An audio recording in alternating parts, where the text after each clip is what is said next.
Hi, exam tip സീരീസിലേക്ക് സ്വാഗതം. Cost അക്കൗണ്ടിങ്ങിന്റെ ഇമ്പോർട്ടന്റ് ടോപ്പിക്കുകളായ job cost sheet preparation, cash budget preparation, economic order quantity, economic batch quantity, steps in budgetary control എന്നിവയാണ് നമ്മൾ ഈ സീരീസിൽ ഉൾപ്പെടുത്തിയിട്ടുള്ളത്. കോസ്റ്റ് അക്കൗണ്ടിങ്ങിന് മിനിമം 35% മാർക്ക് കരസ്ഥമാക്കാൻ നിങ്ങളെ ഈ വീഡിയോ സഹായിക്കുന്നതാണ്. ഓരോ ടോപ്പിക്കിനും ഓരോരോ വീഡിയോകളായിട്ടാണ് നമ്മൾ ചെയ്തിട്ടുള്ളത്. കൂടാതെ നിങ്ങൾക്ക് അതിന്റെ PDF നോട്ട്സും അവൈലബിൾ ആണ്. ഇത് നിങ്ങളുടെ എക്സാമിന് ഉപകാരപ്പെടുമെന്ന് വിശ്വസിക്കുന്നു. Thank you. All the best for your coming exam. Next cash budget ആണ്. ക്യാഷ് ബഡ്ജറ്റ് നമുക്കറിയാം, ക്യാഷിൻ്റെ റെസീപ്റ്റും പേയ്മെൻറ്റുമാണ് ക്യാഷ് ബഡ്ജറ്റിൽ കാണിക്കുന്നത്. അപ്പോൾ നോക്കിയേ, നമ്മളിപ്പോൾ 3 മാസത്തെ ക്യാഷ് ബഡ്ജറ്റാണ് ഇവിടെ തന്നേക്കുന്നത്.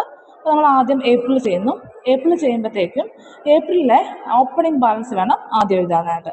പിന്നെ ഏപ്രിലെ റെസിപ്റ്റുകളെല്ലാം എഴുതുക, അതിൽ നിന്ന് പേയ്മെൻറ്റ് കുറയ്ക്കുക. അപ്പോൾ നമുക്ക് ഏപ്രിലെ ക്ലോസിംഗ് ബാലൻസ് കിട്ടും. ഈ ഏപ്രിലെ ക്ലോസിംഗ് ബാലൻസ് ആണ് മെയ് ആകുമ്പോൾ എന്താകുന്നത്, ഓപ്പണിംഗ് ബാലൻസ് ആകുന്നത്. വീണ്ടും മെയ്യിലെ റെസിപ്റ്റ് എഴുതുക, മെയ്യിലെ പേയ്മെൻറ്റ്സ് എല്ലാം കൂടെ കുറയ്ക്കുക. മെയ്യിലെ ക്ലോസിംഗ് ബാലൻസ് ആണ് വീണ്ടും ഇപ്പോൾ നമ്മുടെ ജൂൺ ആകുമ്പോഴേക്കും ഓപ്പണിംഗ് ബാലൻസ് ആയിട്ട് എഴുതുന്നത്. വീണ്ടും ജൂണിലെ റെസിപ്റ്റുകൾ കൂട്ടുക, പേയ്മെൻറ്റ്സ് കുറയ്ക്കുക, ക്ലോസിംഗ് ബാലൻസ് കണ്ടുപിടിക്കുക. അപ്പോൾ ഇത്രയേ ഉള്ളൂ ക്യാഷ് ബഡ്ജറ്റിൽ.